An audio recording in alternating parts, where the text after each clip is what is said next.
ये जरूर त्रिलोकी के काम होखी। काहे से रुपया पैसा गहना जस के तस पड़ल बा। चोर के सिर्फ प्रॉपर्टी के पेपर्स में इंटरेस्ट रहल। एकर मतलब साफ है कि त्रिलोकी प्रॉपर्टी के पेपर्स के हासिल करे खातिर जरूर अपन आदमियन के भेजले होखी। दीदी आप सही कहता नहीं। अगर आप कहीं तो अपना आदमी के भेज के ओकरा के वार्निंग दिलवाई का ना। वार्निंग देले से कुछ ना होगी। वो बड़ा ढीठ इंसान हुआ। ओके सबक सिखावे के खातिर कोनो ठोस प्लान बनावे के पड़ी और सही समय आवे पे वो प्लान के इस्तेमाल करब। समझ लेना बलदेव। समझ गए नहीं हम। एक बात और, तू जरा श्वेता से बात कर। कौनो बात जरूर है जे हमनी के पता नहीं खे। लेकिन हाँ प्यार से, डांट डपट के ना। ठीक बा दीदी, हम बात करके बताइला। जीजा जी। अरे हम तोहरे के जोहत रही है। ये बतावा जीजा जी वाला बात पुलिस तक तो ना पहुंचल? नहीं, हम मौके से ही रफा दफा कर दे लिया। चला बढ़िया काम कैला। दीदी हम आवत है। चलो तनिक हमारा संगे।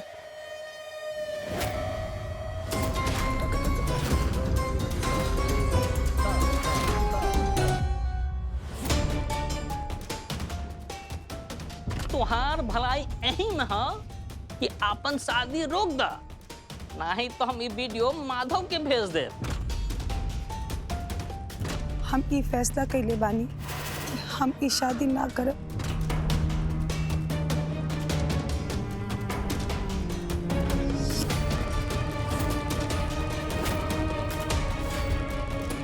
श्वेता,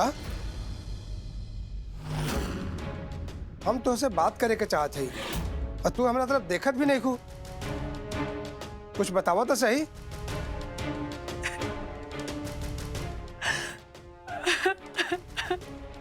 क्या बात है बेटा, तू रोवत काहे हो? बतावा तो सही।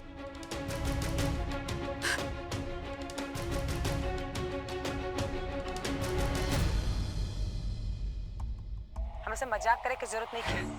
कहा इस फाइल में हमरा बतावा। तू और राजा जौन गुल खिलेले हो जाना, ओकर कच्चा चिट्ठा हुआ है में।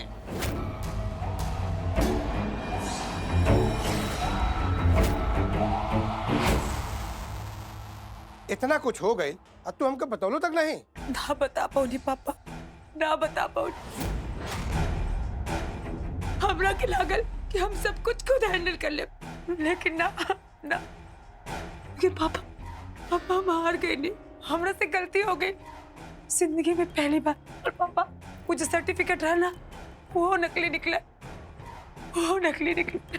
हमरा के ये बात की तकलीफ नहीं है कि हमारी शादी टूट गई। तकलीफ तो ये बात की है कि गांव के वो गवार अनपढ़ लोकल आदमी हम श्वेता की हमरा के उल्लू बना देलस। हमरा के वो लोग मिल जाए ना तो हम उनका गला दबा दे। जीजा जी, ये वीडियो में एगो जो आदमी रहला ओकरा के हम कहीं देख ले रहले, पर याद नहीं क्या आवत है।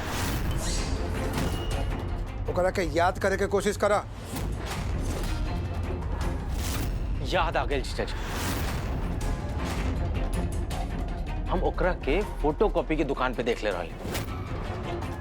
हमने के एक जरूरी पेपर के प्रिंट निकाले के रहला, तबे हम देख ले। ओकरा के हाथ में 6 गो उंगली रहला। पक्का ये आदमी अनु? वही तो हमरा के प्रिंट देला, तबे हम ओकरा के हाथ में 6 उंगली देख ली। ऐसे लोगन का हमारे गांव में छांगुर बोलल जाला।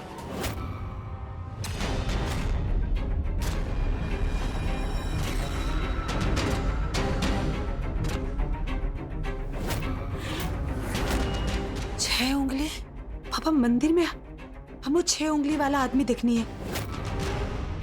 पापा हमारे साथ बहुत बड़ा धोखा है।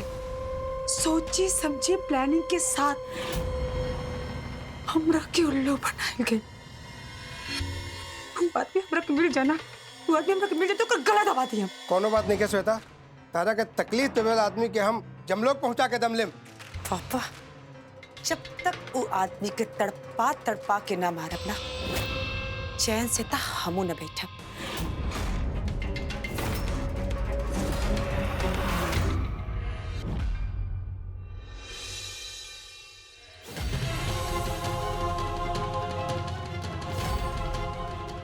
एक मिनट माधव जी, इस समय अगर हम शादी के लिए हाँ कर दे तो लोग का कहेंगे, गांव वाले लोग सब का कहेंगे कि कैसन बहू बिया। एक तरफ ससुर मरे जाते हैं और दूसरी तरफ हम शादी खातिर उतावले होते हैं।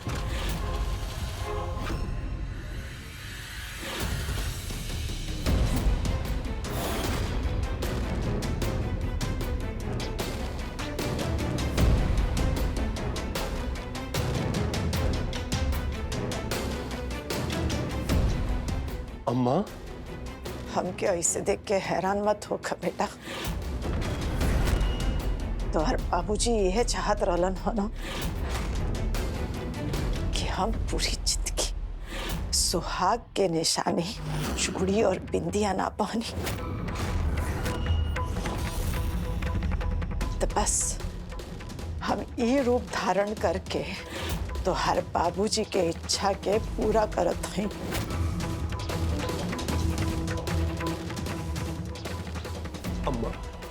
अम्मा जाए दे ना, जवन भइल ओके भुला जाए। कैसे भूल जाए? हमार कौनो मान सम्मान है कि ना?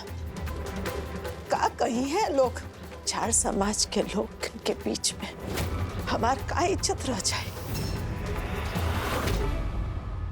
कि नीला देवी के अपन ही घर में कोनो बात नहीं के मानत। शादी रोके खातिर पति फांसी पे चढ़ गए और बेटा और होके वाली बहू बियाह से नकार देला। अब तो हमरा के केहू पर भी भरोसा करे से डर लगेला। माँ, ऐसा काहे कहते हैं? और तो का कही, हम सच कहत हैं। वो रमा जब ओकरा के विश्वास हो गए कि अब चंदा के बियाह तो से ना होगी, तो जाके राम निवास से मिल गए और तोहर त्रिलोकी के हमार घर में चोरी करे खातिर उकसवले होगी। यही से जब चंदा घरे में रहली हाँ, तो त्रिलोकी के आदमी प्रॉपर्टी के पेपर्स लेवे खातिर आयल रहल। कहल जाला ना, दुश्मन के दुश्मन दोस्त हो खेला। अम्मा, ऐसा कोनो बात नहीं है। चंदा के एक बार ठीक हो जाए दे, फिर तो हम त्रिलोकी के देख ले। अम्मा, आप ये सब चिंता छोड़ दें, पहले जैसा हो जाए। आपके ऐसा देख के हमके काफी तकलीफ भइल। और हमार तकलीफ के का? हमार कोनो मान सम्मान है कि ना? अम्मा, आपके सम्मान के खातिर हम कुछ करे के लिए तैयार हैं। हम आपसे वादा कराते हैं, अब ऐसा नौबत ना आए। हम अब आपके मान सम्मान के ठेस ना पहुंचाए। तो ठीक है, हाथ रख हमार सर पे और खा हमार क्रिया कि तू सिर्फ और सिर्फ श्वेता से ब्याह करबा। रखा हाथ, खा हमार क्रिया।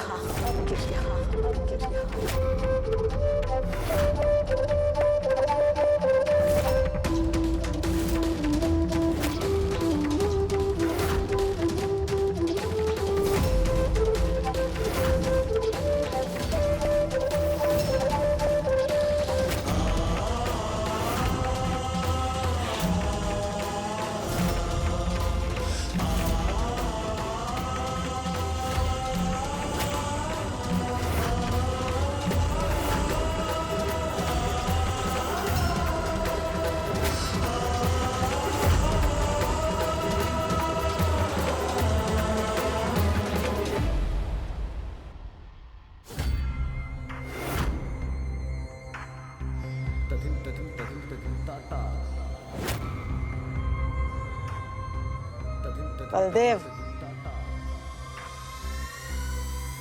हमार मन में जितने भी आशंका रहल ह सब मिट गल। अब माधव सिर्फ और सिर्फ श्वेता से बिया करे हैं। अरे दीदी, वो तो मुंह से कुछ बोल रहा ना, बस सिर पर हाथ रख के चल दिला।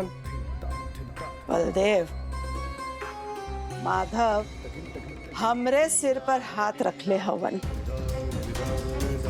आपन नीला अम्मा के सर पे।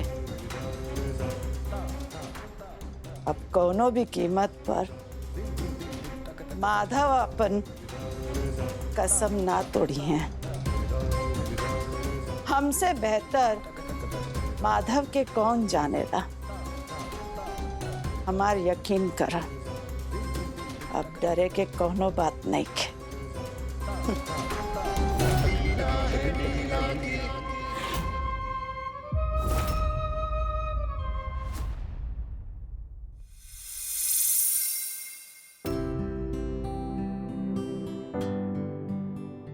जब तक सब बाहर से आइए तब तक हम माधव बाबू का सब कपड़ा फटाफट प्रेस कर ले। फिर सबके खाते चाय नाश्ता पकौड़ा गर्मा गर्म बनावे के पड़ी।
मैं तुझे जान से मारने आया हूँ।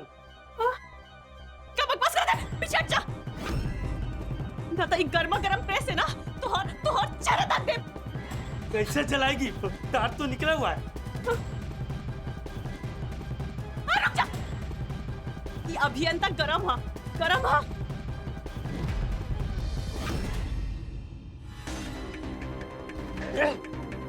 तू हमरा के जलावे की कोशिश करना, अब तोरा के खेला खत्म कर दे।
माता रानी, ये सपना के का मतलब रहल?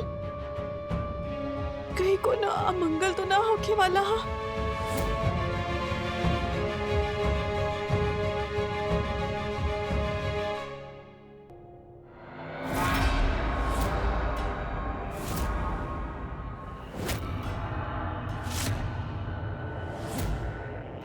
अम्मा देखें के आइल बा, अम्मा देखें के आइल बा, अम्मा देखें के आइल बा, अम्मा देखें के आइल बा।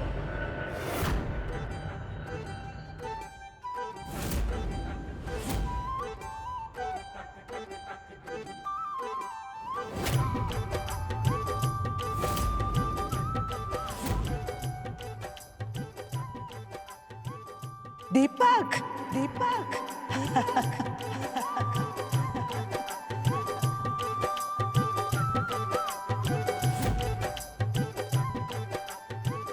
वाह, क्या बात है, खुश रहा।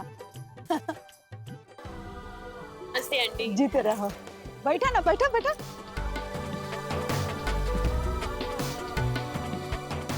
का दीपक, बहुत साल के बाद? अरे मुंबई जाके तो हमने के भुला ही गए। हाँ,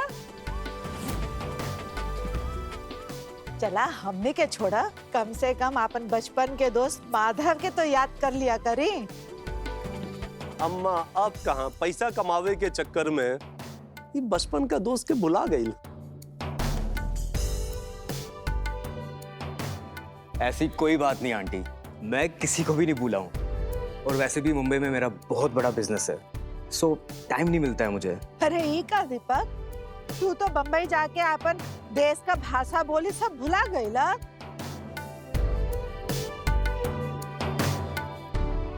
वो क्या है कि मैं गांव से काफी सालों से बाहर रहा हूँ, तो इसलिए मेरी आदत छूट गई है।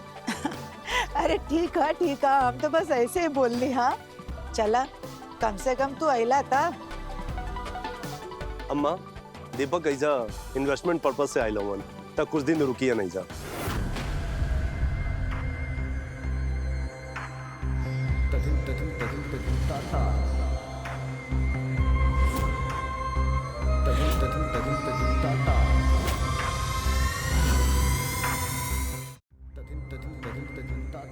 हाँ तो बेटा, जब तक तू ससाराम में है, तू हमने के यहाँ रहबा, ठीक है ना माधव? थैंक यू आंटी जी, बट मेरे मैनेजर ने 1 महीने के लिए सासाराम में एक होटल में सूट बुक किया होगा। अरे ना ना, हम एक के बाद ना सुनब तोहार, तोरा के यहाँ ही रहे के पड़ी। बट आपसे प्रॉमिस है आंटी जी, रश्मि और मैं आते रहेंगे। आंटी जी, मैं क्या बोल रही थी, दीपक जी जब तक यहाँ है तब तक हम सब नॉर्मल हिंदी में बात करें। इससे दीपक जी को भी हेजिटेशन नहीं होगी और ये यहाँ घर जैसा फील करेंगे। हाँ माधव, ये श्वेता है। अच्छा, ये वही श्वेता है जिनसे आपकी शादी हो रही है? हाँ, आप ठीक समझे, ये वही श्वेता है। श्वेता जी, मुझे आपकी बात बहुत अच्छी लगी। जब तक हम सब यहाँ पे हैं, आप सब हिंदी में बात करेंगे तो हम भी कंफर्टेबल रहेंगे, राइट? बिल्कुल सही कह रहे हैं। हाँ हाँ बिल्कुल सही बोला। अब तो नहीं, मतलब बिल्कुल सही बोलिए। अब तो हमें हिंदी में बात करना पड़ेगा आपसे। तो तय रहा, आज से हम सब हिंदी में बात करेंगे।